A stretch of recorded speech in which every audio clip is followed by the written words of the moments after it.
इस कार्यक्रम के प्रसारण सहयोगी हैं श्री दिगंबर जैन बड़ा मंदिर, B73B, सेक्टर 27, नोएडा, उत्तर प्रदेश। संरक्षक श्री महावीर जैन, संरक्षक डॉक्टर SP जैन, संरक्षक श्री राकेश जैन, अध्यक्ष श्री पवन कुमार जैन, उपाध्यक्ष श्री निर्मल कुमार जैन, सचिव श्री अजय जैन, कोषाध्यक्ष श्री सुभाष चंद्र जैन, महासचिव श्री चंद्र प्रकाश जैन, प्रबंधक श्री सुबोध कुमार जैन, सदस्य श्री संदीप जैन, सदस्य श्री प्रमोद जैन, सदस्य श्री दिनेश जैन, सदस्य श्री राजीव जैन, सदस्य श्री MP जैन।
महानुभाव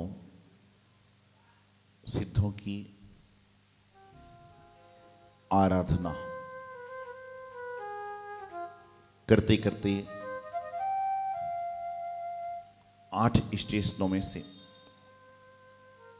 7वें स्टेशन पर आप पहुंच चुके हो और यूं कहना चाहिए कि 7वें स्टेशन में आप निकल रहे हो, गुजर रहे हो।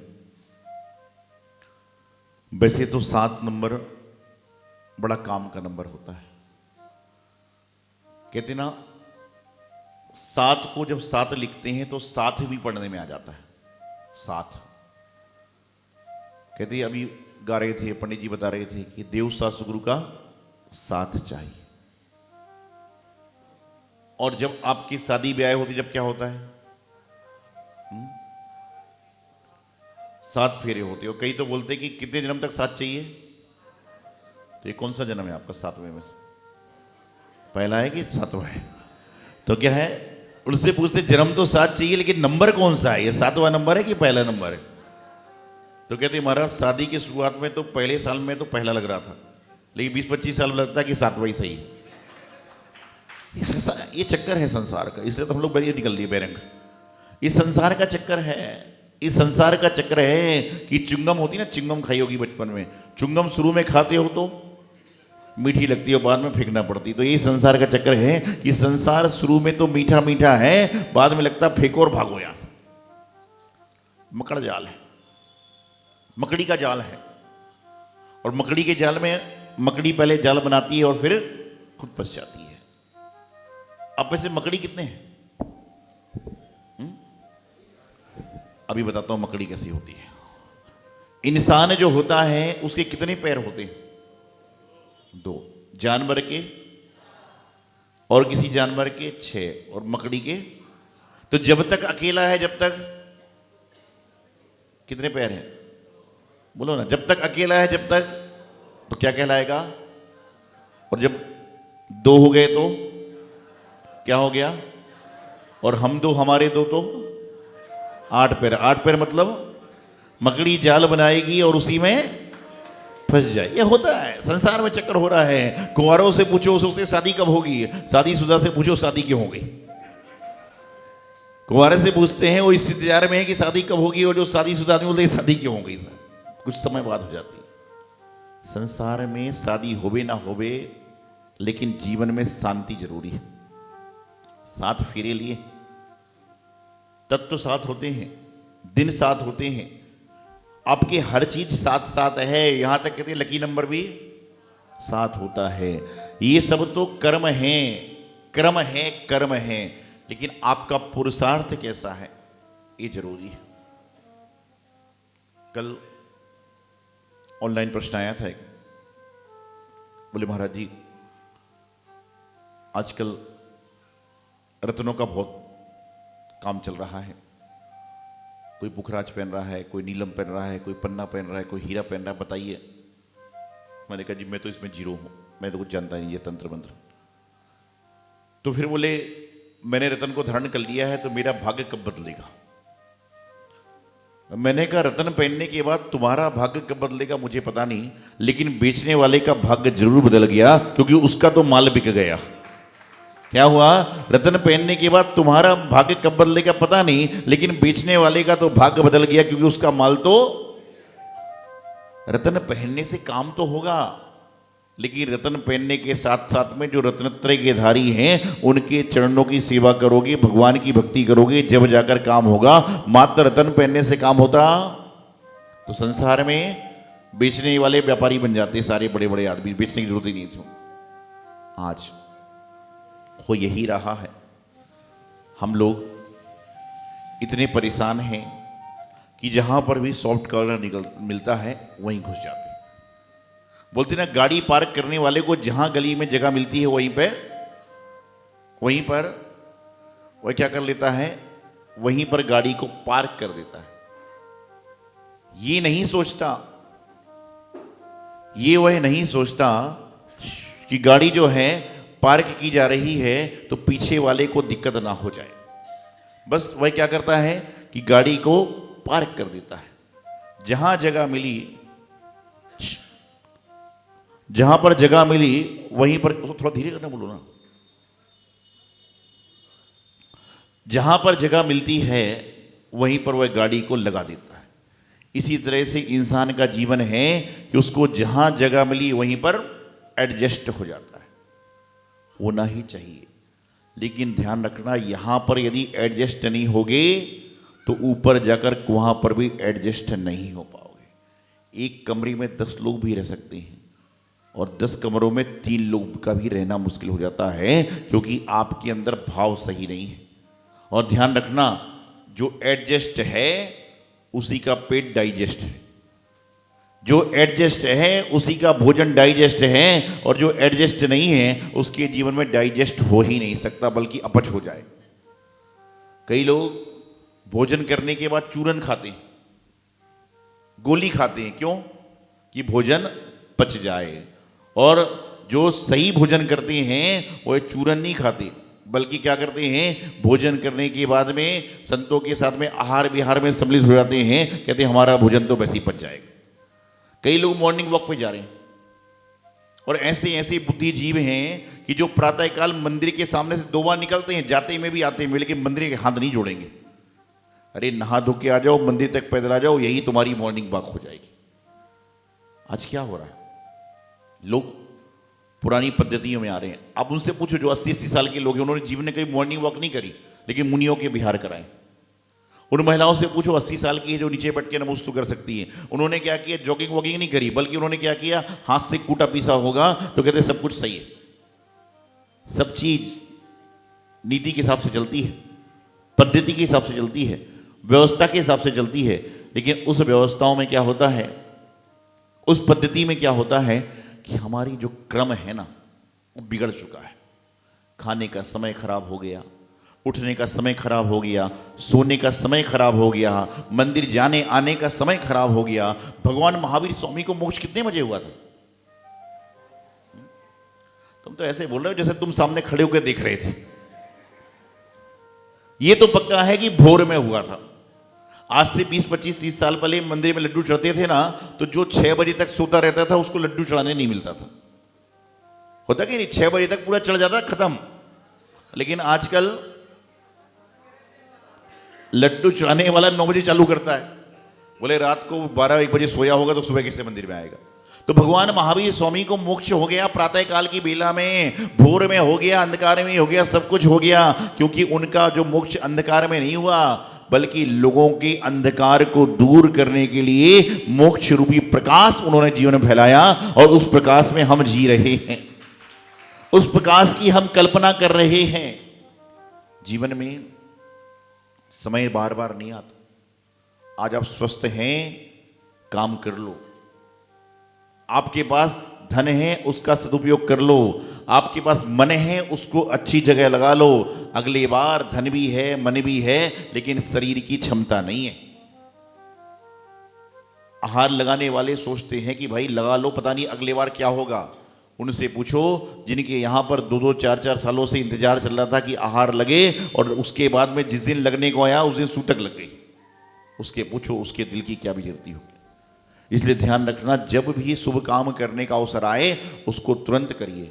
एक कहावत है ना, काल करे सो आज कर, आज करे सो अब, पल में प्रलय होएगा। लेकिन एक कहावत किस चीज के लिए है? घर खरीदने के लिए, टीवी खरीदने के लिए, मिठाई खाने के लिए। आजकल के लोगों को पता ही नहीं चलता है कि क्या करना है क्या नहीं करना है। धर्म कार्य करने का समय आता है तो इंसान कहता है महाराज जी अभी तो उम्र कम है। 40 साल के आदमी से कहता हूं कि मंदिर पूजा प्रक्षाल करो, बोले अभी क्या उम्र है मेरी। 60 साल के आदमी से पूछता हूं कि मंदिर पूजा अभिषेक करो, बोले घर में पोते पोती को छोड़ने जाना पड़ता है स्कूल के समय। और 80 साल का आदमी आता है तो मैं उससे कहता ही नहीं हूं कि बेचारा करने लायक ही नहीं रह गया। 20 साल का करना नहीं चाहता, 40 साल का कहता उम्र नहीं है, 60 साल का कहता पोता पोती को छोड़ना है, और 80-90 साल के आदमी से हम कहने लायक ही नहीं है, वो करेगा क्या। तो जब जाग जाओ तभी सवेरा है। उसी प्रकार से जब भी आपको जीवन में धर्म कार्य करने का अवसर मिले उसको लगातार कर लो। पता नहीं अगली बार संत आए लेकिन आपको कहीं यात्रा पे जाना हो जाए, संत आए घर में शादी ब्याह आ जाए, संत आए हो सकता है सूतक पतक लग जाए, और संत आए उस समय हाथ में फ्रैक्चर ही हो गया तो खत्म काम। इसलिए ध्यान रखना, जीवन में जब भी अवसर मिले उसको क्या करना, अच्छी बातों के लिए आज ही कर लो, अभी कर लो, कल का क्या भरोसा है। एक बार 2 मित्र थे और घनिष्ठ मित्र थे। एक मास्टर था और एक बड़े ऑफिस का ऑफिसर था, या बड़ा कंपनी चला रहा था जिसको मानना चाहिए। दोनों डेली एक जगह पर मिलते, गपशप करते, चाय पीना करते, निकल जाते। एक दिन जो ऑफिस वाला मित्र था बड़ा निराश उदास बैठा था, और किसी व्यक्ति का चेहरा मुरझाया हुआ देखकर आप उससे पूछते हो ना क्या हुआ, तो क्या जवाब देता है? पहले तो कुछ बोलेगा ही नहीं हो। किसी का चेहरा उदास देखकर आप पूछोगे क्या हुआ, तो वह व्यक्ति क्या करेगा? पहले तो कुछ बोलेगा ही नहीं, 2-3 बार बोलोगे, जब धीरे से बोलेगा। और क्या बोलेगा? किसी को बताना मत। ऐसे भी लोग होते, तो बता रहे थे कि क्या हुआ, कि उसने बोला क्या हुआ, बोले छोड़ो यार क्या समस्या रोज की है, बोले बताओ तो क्या बात है। उसने बताया क्या बताऊं, पिछले 3-4 महीने से मेरे कोई प्यून है, वर्कर है, कोई काम ही करने को राजी नहीं है। बोले अच्छा। बोले मैं तुम्हें एक दोहा देता हूं, उस दोहे को लगा लो, लोगों में एनर्जी आ जाएगी। दोहा दे दिया कि काल करे सो आज कर, आज करे सो अब, पल में प्रलय होएगा, बहुरी करेगा कब। दोहा दे दिया। और अगले दिन मास्टर जो मित्र था वह 3 बजे मिलता था, 2 बजे पहुंच गया खुशी खुशी, या तो मेरा मित्र प्रशंस होगा, पार्टी देगा, ये देगा, मेरी तारीफ करेगा, ये करेगा। मित्र आए नहीं 4 बजे तक, 5 बज गई, 6 बज गई। उसको लगा कि देखो मेरे दोहे का कमाल, मेरे दोहे का कमाल कि एक बार में लाइन लग गई वहां पर। इतने में क्या हुआ, उसको लगा चलो मैं ही मिल लेता हूं ऑफिस जाके, क्या दिक्कत है। शक्कर में दूध जाए, चाहे दूध में शक्कर, मीठा होना चाहिए। तो बस वो पहुंच गया, तो उसका बेटा मिला। बोले पिताजी कहाँ है? बोले अस्पताल में भर्ती हो गए। अस्पताल में भर्ती हो गए? बोले क्या हुआ? बोले पिताजी कहाँ है? बोले अस्पताल में भर्ती हो गए। बोले क्या हुआ? बोले जाके आप ही पूछ लो। वो गया तो देखता है कि पैर लटका हुआ है, सिर में पट्टी है, हाथ में फ्रैक्चर है। बोले क्या हुआ? बोले दूर हो जा, दूर हो जा, ये सब तेरे दोहे के कारण हुआ है। अरे बोले मैंने तुझे कितनी बार समझाया कि जब सुबह से हथौड़ी चलती नहीं है तो दूसरे से चला लेता, लग गई तो मैं क्या करूं? बोले हथौड़ी बथौड़ी तो सब कुछ सही चली थी, तूने तो दोहा एक जगह लगाने बोला था, मैंने पूरे ऑफिस में क्या गेट के बाहर सब जगह लगा दिया। तो बोले क्या हुआ? बोले जैसे ही दोहे को मेरे चपरासी ने पढ़ा, वह बहुत दिनों से मेरा सिर फोड़ने की फिराक में था, तो दोहा पढ़ा कि काल करे सो आज कर, आज करे सो अब, उसने मेरा सिर ही फोड़ दिया। बोले बहुत दिनों से फिराक में था लेकिन मौका नहीं मिल रहा था। बोले मेरा हाथ ऐसे टूट गया कि जो मेरा छोटा वाला होता बहुत छोटा था मैनेजर, उसने मेरा हाथ तोड़ दिया। बोले सारे कर्मचारियों ने मेरी धुलाई कर दी, ये सब तेरे दोहे के कारण हुआ है। शब्द का अर्थ अलग अलग है, शब्द के अनेक अर्थ हैं। समझ जाओगे तो जीवन का सार निकल जाएगा, और नहीं समझोगे तो जीवन व्यर्थ हो जाएगा। इसलिए अपने जीवन को अच्छी तरह से व्यतीत करना है तो काल करे सो आज कर, मतलब शुभ काम में करिए, अच्छे काम में करिए। जब सोते हो ना, अच्छा जब परिश्रम पर्व आता ना, तो 3-4 दिन पहले आपके मन में क्या भाव होते हैं? इस बार मैं 10 दिन क्या करूंगा? उपवास करूंगा, एकासन करूंगा, नहीं तो कम से कम एक टाइम फल फूल लूंगा। और पहले दिन पूजा लेट हो गई, बहुत लंबा चौड़ा काम हो गया, भूख लग गई, कोई बात नहीं, अब आज का रहता हूं 8 दिन की 2.5 कर लूंगा। इस कार्यक्रम के प्रसारण सहयोगी थे श्री दिगंबर जैन बड़ा मंदिर, B73B, सेक्टर 27, नोएडा, उत्तर प्रदेश। संरक्षक श्री महावीर जैन, संरक्षक डॉक्टर SP जैन, संरक्षक श्री राकेश जैन, अध्यक्ष श्री पवन कुमार जैन, उपाध्यक्ष श्री निर्मल कुमार जैन, सचिव श्री अजय जैन, कोषाध्यक्ष श्री सुभाष चंद्र जैन, महासचिव श्री चंद्र प्रकाश जैन, प्रबंधक श्री सुबोध कुमार जैन, सदस्य श्री संदीप जैन, सदस्य श्री प्रमोद जैन, सदस्य श्री दिनेश जैन, सदस्य श्री राजीव जैन, सदस्य श्री MP जैन।